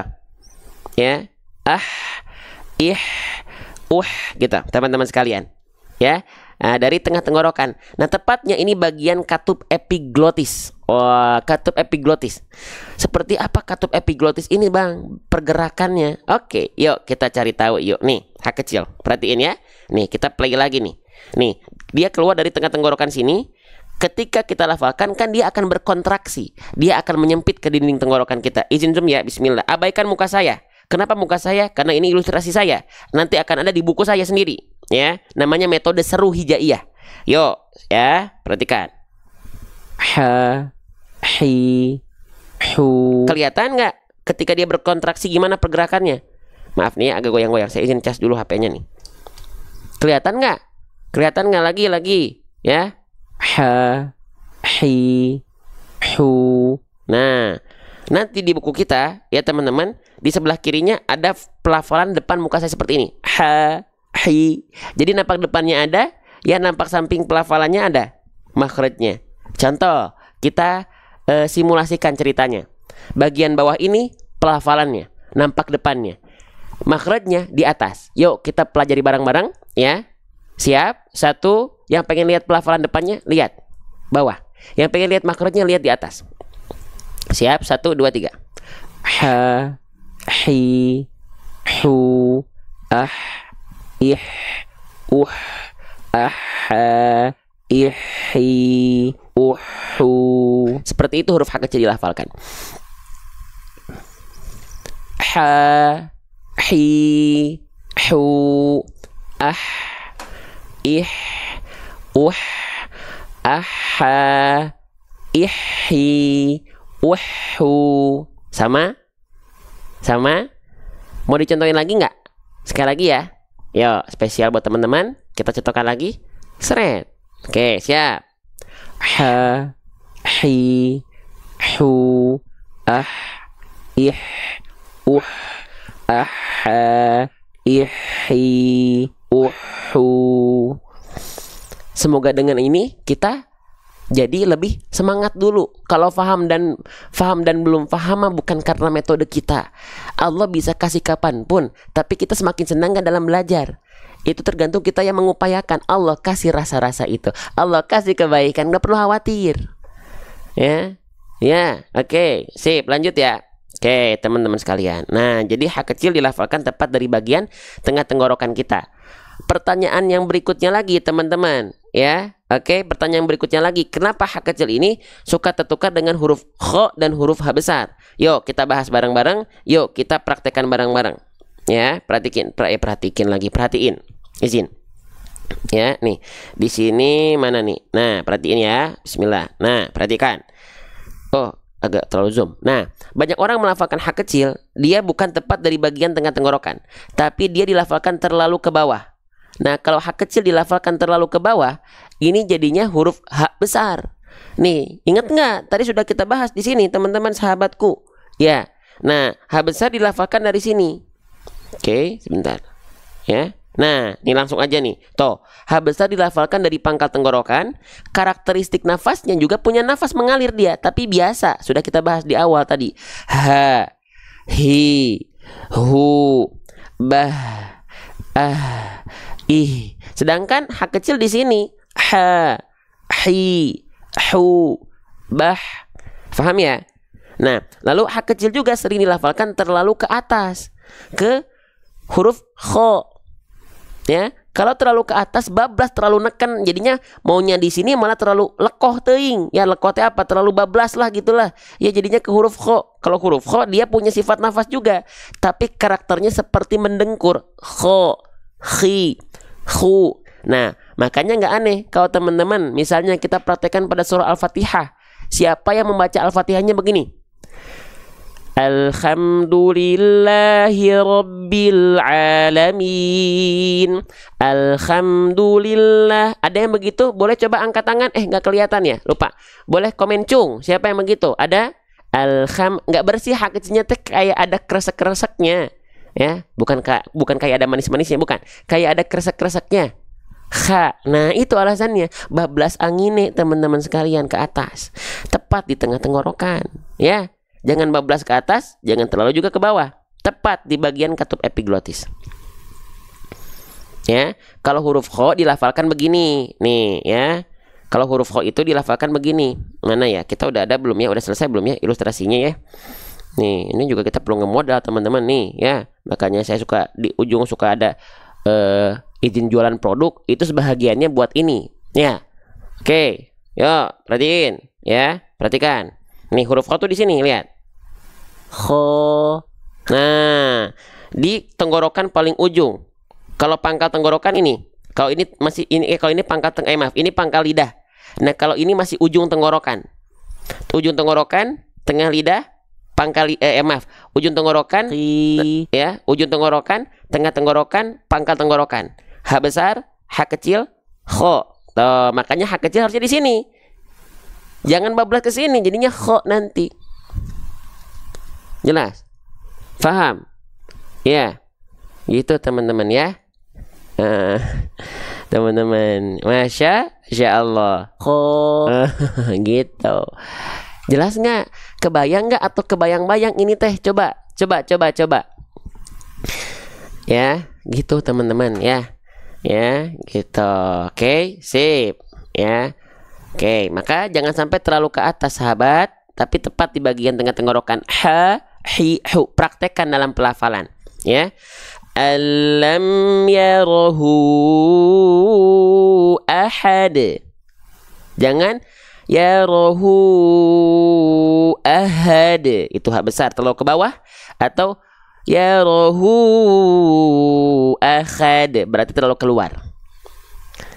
Allahu Akbar ya. Oke, satu lagi ini. Boleh nggak satu lagi ini? Masih ada semangatnya nggak? Kita doakan dulu, ya Allah, semoga sahabat-sahabatku yang bantu share ya, yang kalau nggak diingetin mah nggak share. Makanya siapapun yang nggak diingetin tapi tetap share di pojok kanan bawah, ada yang bantu tap-tap layar, kita doakan. Lebih khusus, semuanya kita doakan supaya dekat terus dengan Quran, istiqomah, bahagia dunia akhirat.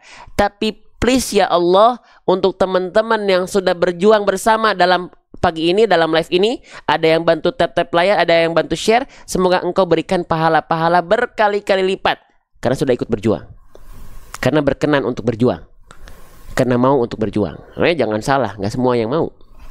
Terbukti kan? Terbukti teman-teman ya.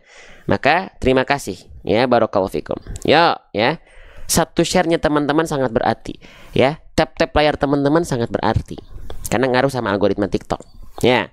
Makanya nggak aneh ya, kalau teman-teman nonton live TikTok ya, jangan lupa tap-tap layar ya, itu ngaruh sahabat ya. Oke, yuk satu lagi nih, perhatiin. Di sini kita mendapati ada huruf apa nih? Ini namanya adalah huruf dal. Ketika dia tidak berharokat, namanya adalah huruf dal. Jadi jangan sebut ini adalah huruf da. Tidak ada huruf hijaiyah yang namanya huruf da. Namanya ini adalah huruf dal. Bagaimana cara melafalkan huruf dal? Huruf dal itu dilafalkan gimana? Siapa teman-teman yang masih menganggap bahwasannya huruf dal ini dilafalkan plek ketiplek seperti kita melafalkan huruf D pada abjad alfabet? Jawabannya belum tentu.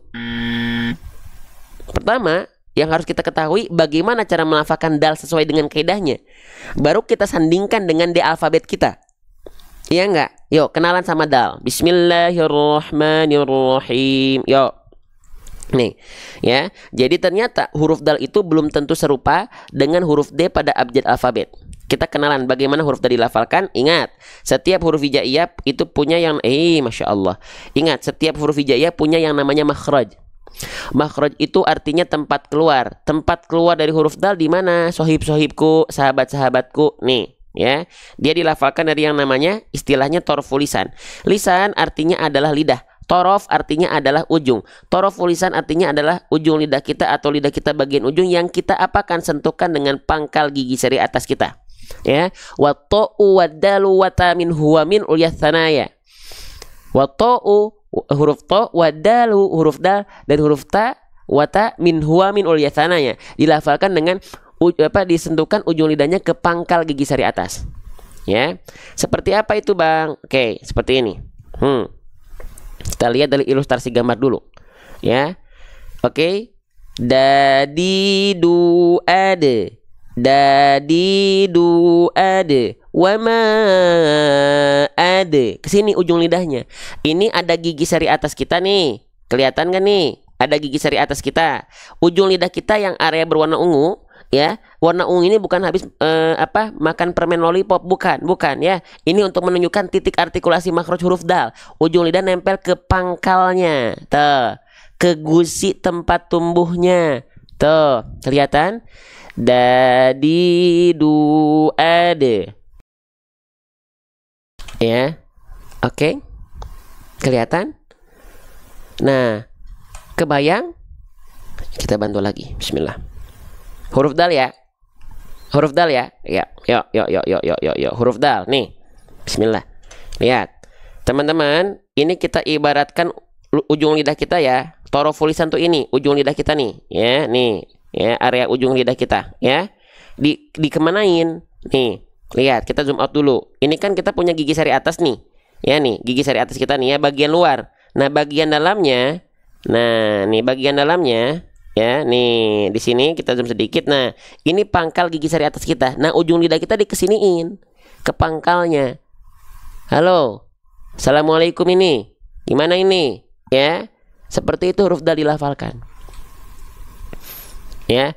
Da, di, du, ade, da, di, du, ade. Masih belum kebayang gimana? Nah, kita persiapkan dari buku kita nanti ya. Ini kita spill aja dulu, nggak apa-apa di sini ya, gitu. Oke, ada yang mau buku saya nanti kalau udah jadi, mau nggak? Mau nggak? Halo, mau nggak nih? Ntar saya siapin dulu ya ilustrasinya ya. Bismillah. Nih ya. Nah, tuh, oke. Lihat, abaikan muka saya, lihat pelafalannya. Lihat. Nah, lihat. Kemana nih? Ini gigi seri atas kita. Kepencet lagi. Nah, ujung lidah kita tuh, ya, nempel ke pangkal gigi seri atas kita. Ini gigi seri atas kita. Nah, ini bagian pangkalnya. Ya, seperti ini pelafalannya.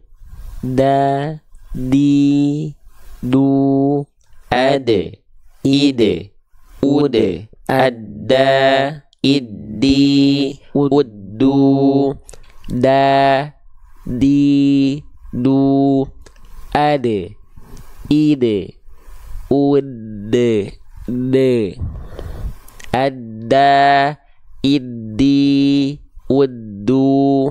Ajib, Masya Allah.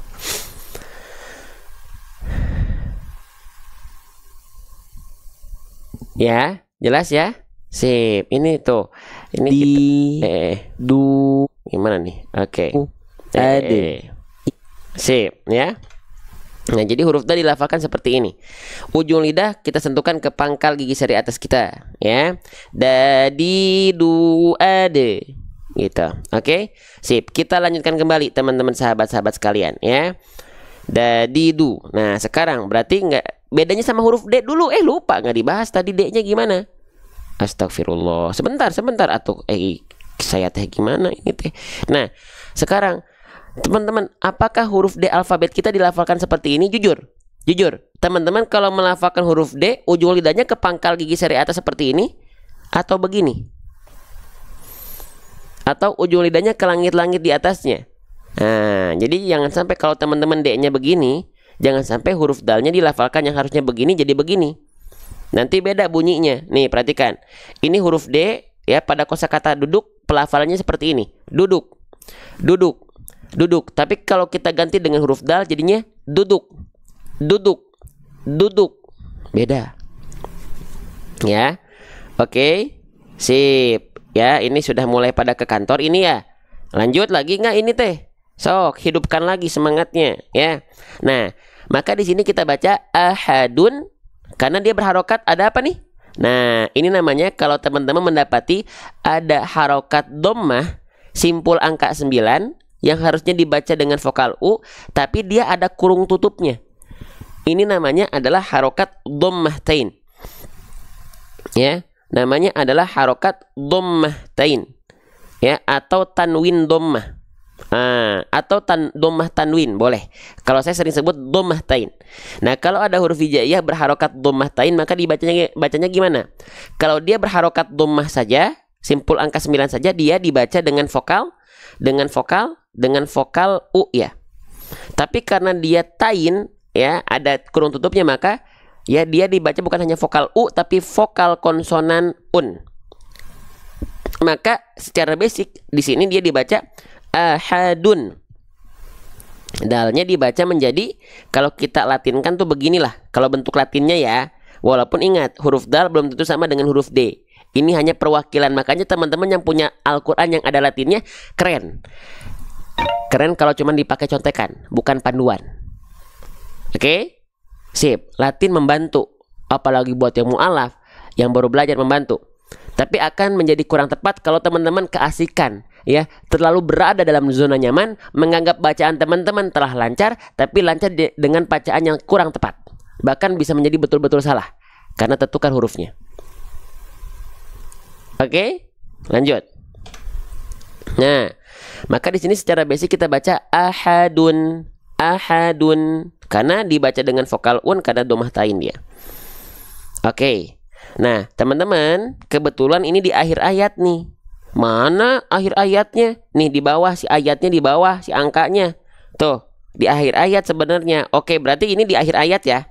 Nah, kita ceritanya tulis nih. Ceritanya kita tulis ini di akhir ayat. Akhir ayat ke-7 gitu ya. Begini ya. Ini deh gini. Nah, ceritanya biar kita tahu oh ini di akhir ayat gitu ya. Oke. Maka kalau kita baca ini di akhir ayat, apakah tetap kita baca ahadun lam yarahu ahadun? Apakah tetap dibaca dengan seperti itu? Ternyata tidak teman-teman sekalian, nggak dibaca ahadun, tidak ya. Maka bagaimana cara melafalkannya teman-teman sahabat-sahabat sekalian? Oke, perhatikan baik-baik apa yang saya sampaikan.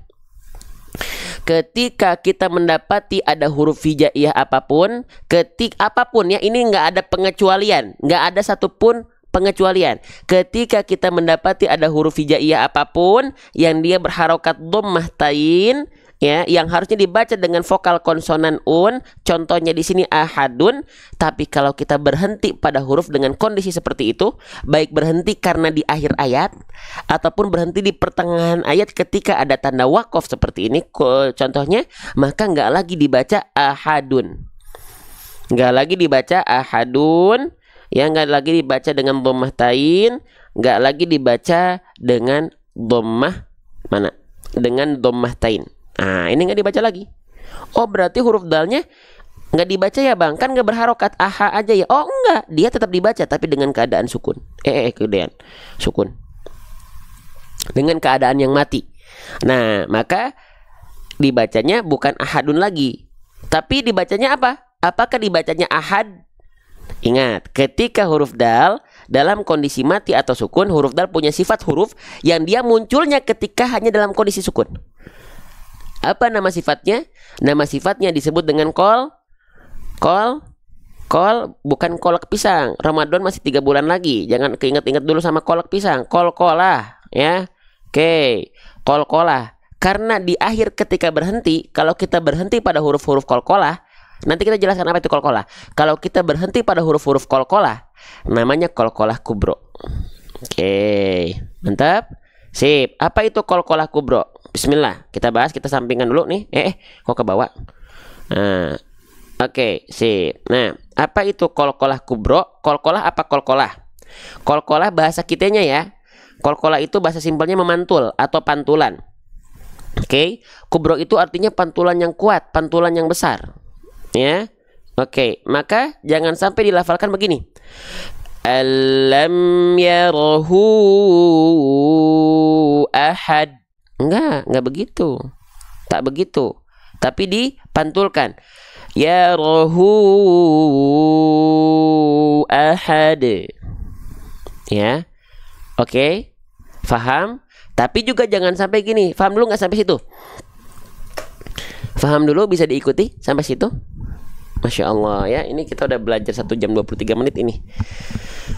Allahu Akbar. Saya belum tidur teman-teman ya. Belum baru tidur 3 jam. Jelas. Nah, tapi teman-teman sekalian ya. Oke. Di sini ya apa namanya? Jangan pula dilafalkan, banyak orang sudah melafalkan kol-kolah dengan pantulan. Dengan pantulan, tapi jangan sampai pantulannya apa? Buat teman-teman yang sering ikut di live kita, jangan sampai pantulannya dilafalkan dengan pantulan yang tertahan, teman-teman sahabat-sahabat sekalian. Maka ini tot. Hah? Pantulan yang tertahan itu bagaimana? Perhatikan ya. Lam yarahu ahad. Ya, qul a'udzu birabbil falaq, qul huwallahu ahad.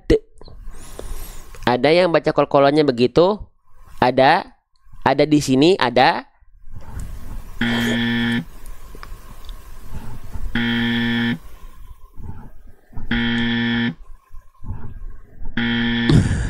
Keliru ya. Jangan ya, kurang sempurna. Bahkan khawatir bisa menjadi kesalahan yang besar. Kenapa? Karena seolah menambah huruf yang baru di sana. Walaupun dia qalqalahnya kubro, bukan berarti dilafalkan ayahsabu an lam yarahu ahad. Enggak. Dilafalkan dengan kuat tanpa menahan suaranya. Ahad. De. Tapi bukan de. Enggak. De. Enggak. Kenapa kenapa nggak boleh pantulannya tertahan? Khawatir teman-teman telah menyisipkan huruf baru di sini. Hah? Menyisipkan, menambah huruf apa? Hamzah sukun. Ya. Oke. Hamzah sukun. Hah? Kenapa tiba-tiba ada hamzah sukunnya, Bang? Hamzah. Nih, yuk kita perhatikan. Masuk ke hamzah. Perhatikan. Nih. Hamzah itu memiliki berbagai macam sifat huruf. Salah satunya dari segi suara adalah syiddah. Syiddah itu apa? Syiddah itu artinya tertahan suara kita. Tertahan suara kita. Nah, sifat syiddah pada huruf hamzah ini akan sangat terasa ketika hamzahnya dalam kondisi sukun. Iya enggak? Makanya huruf-huruf yang bertemu dengan hamzah sukun terhentikan. Huruf-huruf apapun yang bertemu dengan hamzah sukun terhentakan. Terputuskan suaranya. Contoh. Kita coba cari di buku kita ya. Nah, di bagian hamzah bersukun. Nih ya, di bagian hamzah bersukun. Nih, ya, hamzah bersukun. Ya, kita lihat contohnya. Nih, ya. Makulin, di sini maknya nggak dibaca panjang kan? Makulin ataupun makulin, tapi dia ada bertemu dengan hamzah sukun, maka dia maknya terhentak. Makulin. Terhentak. Kenapa? Maknya terhentak karena berjumpa dengan sifat syiddah pada hamzah sukun. Ya, lanjut lagi. Bawahnya nih, sama. Huruf tadi sini kita lafalkan tidak dibaca watakuluna ataupun watakuluna, enggak, tapi watakuluna. Ya. Satu lagi terakhir nih, lihat. Ya, nih, di sini nggak kita baca nih yang atasnya deh. Nih, nggak kita baca begini. Yusiruna ataupun yusiruna, nggak, tapi yusiruna. Terhentak dia. Kalau qalqalah kubro yang bertasydid gimana? Itu namanya qalqalah akbar. Tabbat yada abi lahabin wa tab. Nggak dibaca oyu ya. Oke, salah tadi. Sip. Watab, nggak gitu juga. Tapi watab. Pantulannya nggak dibaca gitu. Nggak dibaca gitu, enggak. Ya. Itu qalqalah akbar. Qalqalah yang dia ketika berhenti ada tanda tasydid. Atau misalnya contoh pada surah An-Naba. Dzalikal yaumul haqq. Enggak, dzalikal yaumul haqq. Enggak gitu. Ya. Salah tadi ya, yang ini ya. Oke, baca-baca lagi, salah tadi ya. Ketukar tuh, saya juga masih suka ketukar. Terima kasih koreksiannya. Titiknya di atas berarti huruf ta. Saya tadi baca titik duanya di bawah. Ya, astagfirullah. Ya, baca. Tu'thiruna. Tu-nya terhentak karena berjumpa dengan hamzah sukun. Ya. Oke. Nah, begitu berarti ya. Tadi kembali ke dalam bahasan kita, jangan sampai teman-teman melafalkan kondisi qalqalah itu seperti seolah menambahkan sifat syiddah hamzah sukun baru di sini. Ahad, enggak, tapi ahad. Ringan, kuat tapi tetap dia ringan. Ringan dalam arti tidak tertahan suaranya. Ya. Oke. Nah, gitu. Tadi siapa yang ngingetin saya salah? Terima kasih. Senang saya kalau dikasih tahu salah dengan cara yang baik. Tapi kalau dikasih tahu dengan cara yang kurang baik, ya, ilmu tidak menghadirkan adab yang kurang baik. Sekali lagi, kalau teman-teman pengen lihat orang berilmu, lihat bagaimana akhlaknya. Pengen lihat orang berilmu, bagaimana adabnya. Ya. Jangan sampai ada orang ngerasa berilmu di atas panggung memaki-maki, mencela. seseorang yang mencari pekerjaan dengan cara yang halal. Jangan. Ya. Ada adab, teman-teman. Adab penting. Ya. Kalau mengaku itu berilmu, lihat bagaimana akhlaknya. Ya. Oke. Adanya kita duduk di atas panggung atau duduk di atas teman-teman, misalnya ada yang duduk di bawah sebagai pembelajar, ada guru yang duduk di atas untuk mengajarkan, itu tidak memastikan derajat orang yang di atas lebih mulia. Mau sematan panggilannya apa kek, kalau sudah begitu, ya. Tapi setiap orang punya kesalahan. Kalau ada salah dimaafkan. Karena orang yang memaafkan itu adalah orang yang keren, orang-orang yang hebat. Ya, tapi kita belajar dari kejadian itu. Penting, ya. Yuk, lanjut teman-teman sekalian. Sip. Jadi kita lafalkan. Teman-teman, setelah ini kita boleh belajar fokus di hukum tajwid, boleh? Masih belajar kita. Fokus di belajar di hukum tajwid, boleh? 5 menit aja deh. Setelah ini ya, masih belajar. Tapi pakai fitur Quran boleh nggak? Boleh nggak? Kita udah belajar 1 jam 31 menit. Ditambah sedikit lagi nanti kita belajar, boleh? Sip, kita baca bareng-bareng. Ya. Bismillah. Yang masuk grup sabar ya, tungguin sampai akhir. Ayahsabu allam yarahu ahad. Lagi. Ayahsabu allam yarahu ahad. Ayahsabu allam yarahu ahad. Ya, sekarang kita baca bareng-bareng. Ayahsabu allam yarahu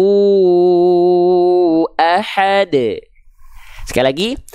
Ayahsabu allam yarahu ahad. Lanjut. Sekarang fokus di hukum tajwid. Boleh saya pakai fitur Quran yang fokus buat hukum tajwid sekarang? Teman-teman, kita udah belajar 1 jam 32 menit. Sekarang kita masih belajar, fokus. Tapi saya jelaskan sedikit fitur Quran, boleh? Siapa tahu teman-teman ada yang pengen butuh Quran yang fokus di hukum tajwid. Ya. Oke, izin ya. Yuk, tapi belajar dulu. Kita kenalan. Nah, oke, teman-teman. Kita bahas satu ayat ya.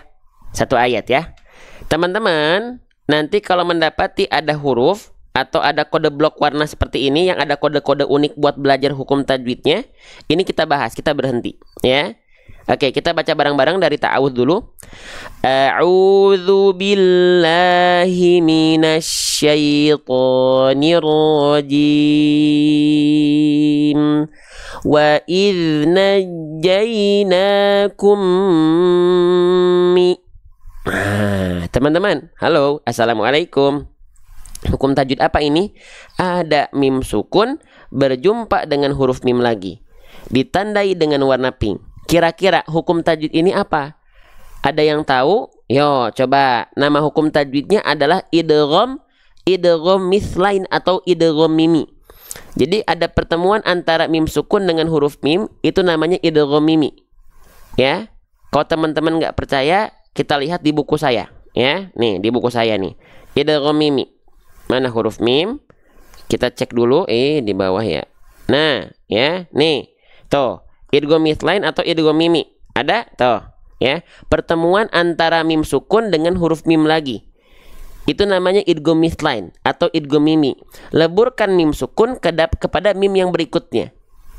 Oke, ya. Kita lihat di sini tandanya apa? IGM, idgham mimi. Cara bacanya leburkan dengan dengung selama 2 harokat. Cek dalam cek dulu, betul nggak? Nih, kita lihat.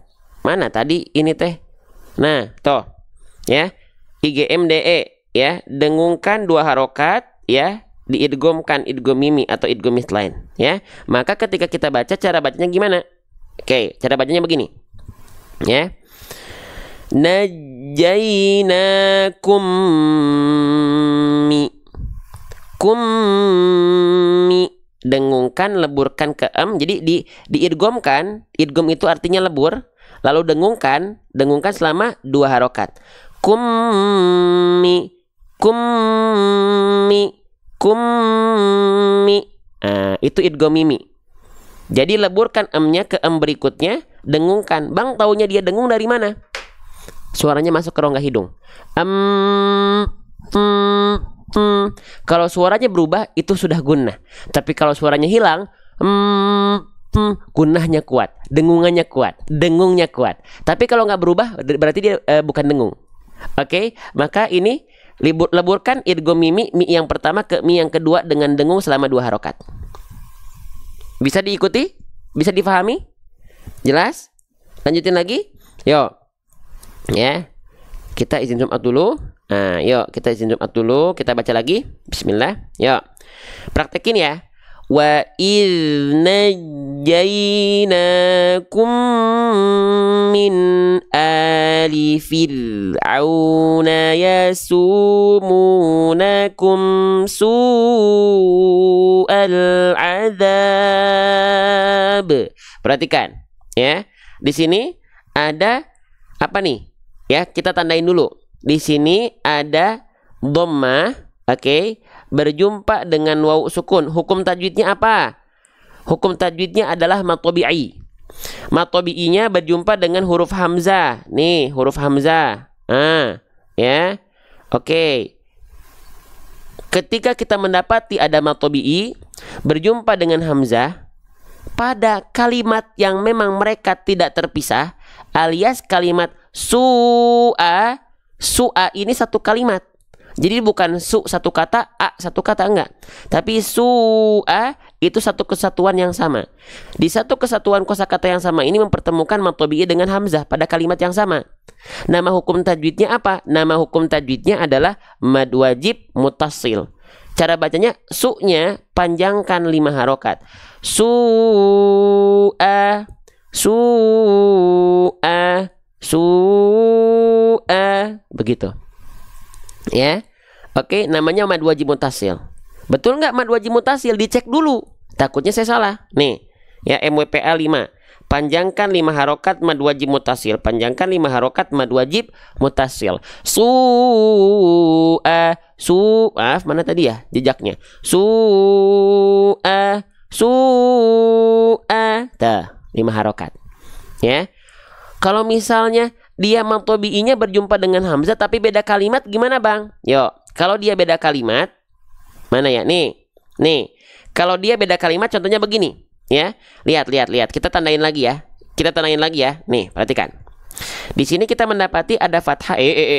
Masya Allah. Nih, ada fathah. Tuh, berjumpa dengan alif. Ini mad tabi'iyah. Oke, ketemu sama hamzah. Ini hamzah. Ingat, ini bukan alif karena alif itu tidak mungkin berharokat. Ini kan di atasnya ada fathah tegak. Berarti ini hamzah. Ya, mad tabi'i berjumpa dengan hamzah. Sama.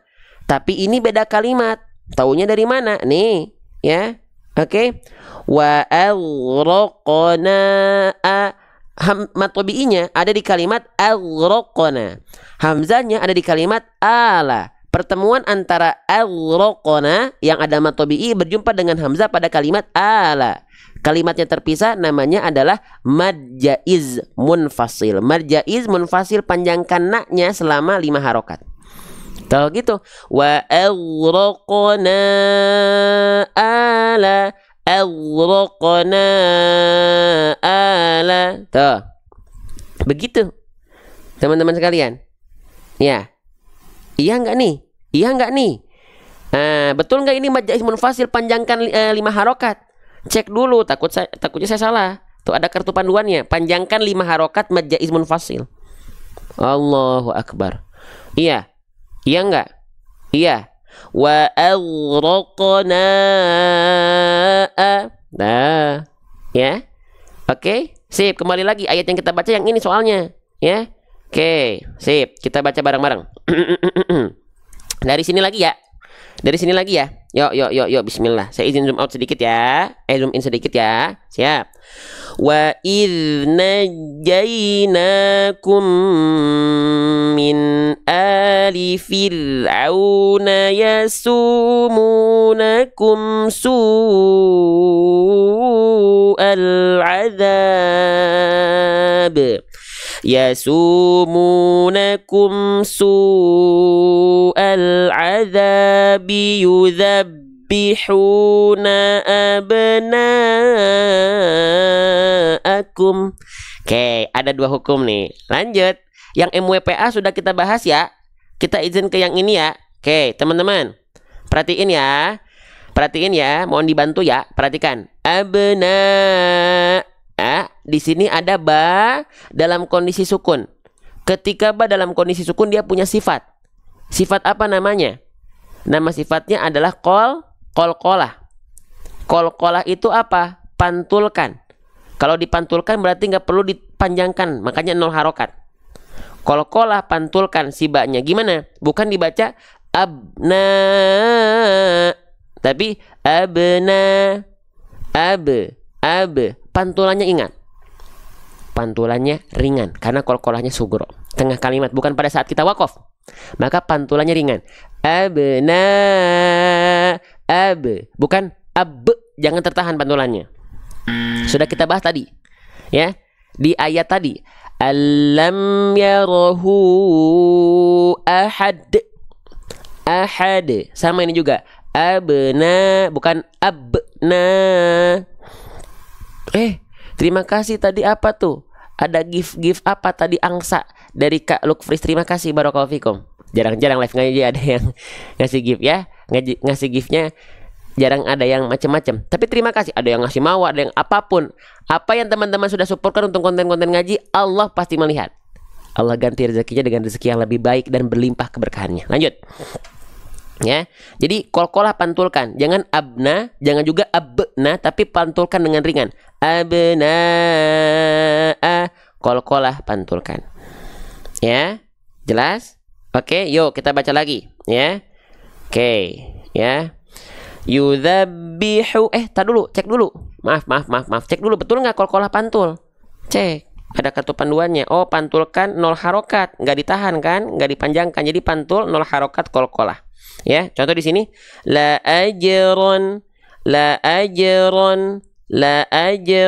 Tuh, ya. Lanjut. Yudzabbihuna abna'akum wa yastahyuna nisa'akum wa fi dzalikum ya. MWPA saya izin lewat dulu ya. Kita bahas yang belum. Nih, ada mim sukun ketemu dengan huruf ba, hukum tajwidnya apa? Ada yang tahu? Kalau ada mim sukun berjumpa dengan huruf ba, hukum tajwidnya adalah IKS ikhfa syafawi. Cara bacanya samarkan bunyi ini ya, dan ketika samar tahan 2 harokat. Oke, kita bahas cara melafalkan ikhfa syafawi. Cara melafalkan ikhfa syafawi ada 2. Yang pertama, namanya yang sering dipakai dan ini yang mudah. Nama caranya adalah ittibaqo atau al-intibaqo ma'a adamil jaz. Jadi huruf ikhfa itu dilafalkan dia nempel, tapi nempelnya bukan nempel yang wa fi dzalikum bala, enggak yang kuat begitu. Tapi yang dia nempelnya lunak. Jadi harus ada kerasa geli-geli di sini. Getaran di sini geli-geli. Jadi nggak terlalu nempel. Kalau terlalu nempel dia nggak akan kerasa geli-geli gitu. Nggak. Tapi rasakan ada getaran di sini. Nah itu ikhfa syafawi. Al-intibaqu ma'a adamil jaz. Ya, al-intibaqu ma'a adamil jaz. Ya, itu cara pertama. Itu cara pertama, dia nempel, tapi nggak ada celah. Kalau ini dia nempel, tapi nempelnya bukan nempel yang kuat, nempel lunak. Ya. Bukan yang nempel kuat. Wa fi dzalikum bala, enggak. Wa fi dzalikum nempel. Ini nempel. Tapi nempelnya tipis-tipis. Ya, biar kerasa ada getaran geli-geli di sini. Nah, itu ikhfa syafawi. Tapi ada cara kedua. Cara kedua namanya irja atau furjah. Jadi dia dikasih celah sehelai kertas. Wa fi dzalikum bala kelihatan nggak ada celah. ada celah ini sedikit ini. Kelihatan nggak ini? Ada celah sedikit ini. Nah, tapi jangan terlalu dibuka juga, sahabat. Wa fi dzalikum. Jangan gitu, jadinya ikhfa hakiki bukan ikhfa syafawi. Kalau saya yang mana? Kalau saya dari guru kami itu mengikuti pendapat yang pertama. Tapi bukan berarti yang kedua salah, ada, boleh silakan ambil. Ya, tapi karena ini ikhfa, ya, ikhfa syafawi, pendapat dari guru kami itu ada yang furja ada. Tapi kalau saya mengikuti yang al-intibaqu ma'a adamil jaz. Jadi dia nempel tapi gak kuat. Samar, tapi dia samarnya masih kerasa. Makanya ada syafawinya di sana. Terasa di sini. Ya. Oke, tuh. Oke ya, itu ikhfa syafawi. Jadi disamarkan, diikhfakan, ya, samarkan selama 2 hari. Selama 2 harokat, ya. Oke. Siap? Wa fi dzalikum kumba. Dia 2 harokat. Wa fi dzalikum kumba. Allahu Akbar. Masya Allah. Bang, lebih utama yang mana? Yang memudahkan. Ya. Guru kami menyampaikan, ya, baik Ustadz Arif, ya, guru saya dari Padang, baik Syekh Ali, beliau dari Mesir, sekarang lagi di Pontianak. Ya. Cari yang mudah. Selagi ada jalurnya, ambil yang mudah, nggak apa-apa. Apalagi sekelas kita yang masih belajar sama kayak saya gitu ya, yang mudah. Wa fi dzalikum, nempel kum, tapi bukan enggak kum, kerasa ada geli-geli di sini ya, geli-geli gitu. Ya, kalau terlalu kuat dia nggak akan kerasa ada geli-geli di sini, kum, tapi kum, ya. Oke, sip. Ya, oke, kita betul nggak ini? Tar dulu, cek dulu. Seperti biasa dicek dulu. Takutnya saya salah. IKS ini ikhfa syafawi bukan? Cek ya di kartu ajaib, ya, di kartu panduan. Tuh, ya. Ikhfa syafawi dia samarkan 2 harokat. Contohnya di sini, contohnya apa? Wa gharrakum billahi. Tah, ya, masya Allah.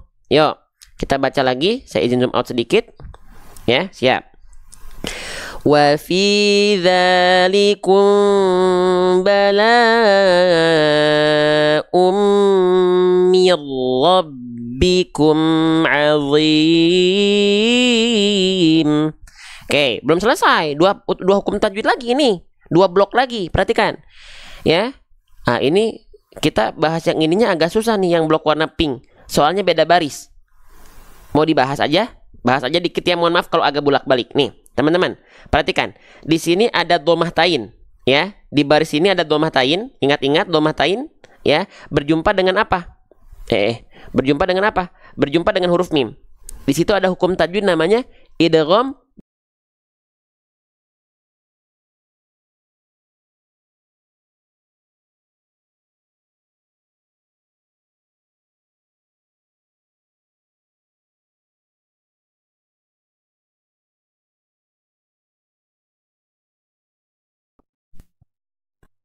Bluetooth connected. Mohon maaf pemirsa. Mohon maaf. Suaranya hilang ya? Habis baterai sound cardnya, ya. Allahu Akbar. Sip. Lagi ya. Mohon maaf ya. Sip, lagi. Perhatikan. Nih, ya. Ada dhammah tain di sini. Ingat warna pink, baris atas, simpul angka 9, balaun. Unnya berjumpa dengan apa? Berjumpa dengan huruf mim. Ini hukum tajwidnya apa? Hukum tajwidnya idgham bi gunnah. Ya, idgham bi gunnah.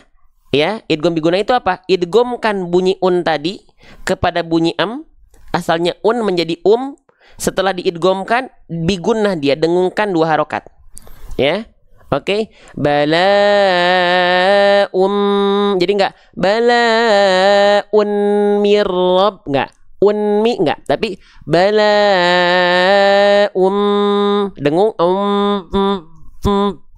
bahkan dengung kuat nih, hilang suaranya.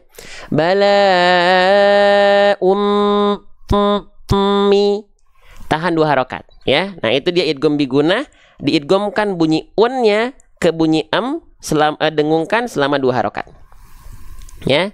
Oke. Nah, ini memang agak sulit yang ini soalnya beda baris. Saya jelasinnya. Saya izin lanjut ya ke yang berikutnya. Oke, perhatikan. Di sini ada nun sukun berjumpa dengan huruf ro. Apa hukumnya? Apakah kita baca min ro? Apakah nun sukunnya tetap dibaca jelas? Min robbikum. Ternyata tidak, karena ada nun sukun berjumpa dengan huruf ro. Apa hukum tajwidnya? Idgham bila gunnah, leburkan, ya, nggak perlu ditahan. Betul nggak? Yuk. Kita cek dari buku saya, yuk. Bismillah. Idgham bila gunnah ya. Mohon ditunggu ya, sebentar ya, sahabat ya. Mana ya? Nah, nih. Ya, ini rumus idgham bila gunnah. Tolong dibantu ya, perhatiin ya. Nih, ya. Idgham bila gunnah adalah pertemuan antara nun sukun, ya. Oke, mana ini? Aduh, Masya Allah, sebentar. Pertemuan antara nun sukun atau tanwin berjumpa dengan huruf lam ataupun huruf ro. Cara bacanya leburkan tanpa dengung, leburkan tanpa ditahan dengan dengung. Bila gunnah leburkan tanpa dengung. Ya, maka bunyian di sini dileburkan ke l atau ke ro. Contohnya di sini. Ya, contohnya nih, kita cari yang huruf ro ya, nih. Nggak kita baca an ro'ahu, tapi kita baca ar-ro'ahu, nunnya lebur ke n tanpa dengung, jadi nggak perlu ditahan. Ar-ro, nggak, tapi ar-ro'ahu, maaf panjangnya doanya, ar-ro'ahu. Contoh yang ini ya. Oke. Mir rabbihim, ya. Mir rabbihim, jadi bukan min rabbihim, dileburkan, n-nya hilang ke r jadinya. Begitupun kalau ketemu sama huruf lam, ya. Bukan dibaca minli, tapi miliqoi, milli, bukan minli. Ajib, Masya Allah ya. Sekarang kita cek dalam ayat tadi. Ini tadi nun sukun ketemu ro, betul nggak? Idgham bila gunnah. Ajib, bunda, bang kakak sekalian, ajib ya, betul ya.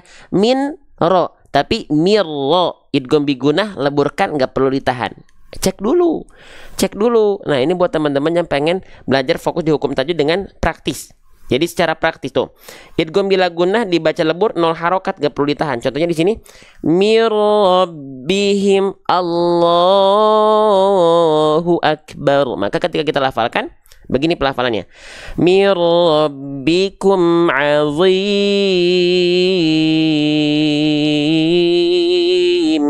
Sadaqallahul azim.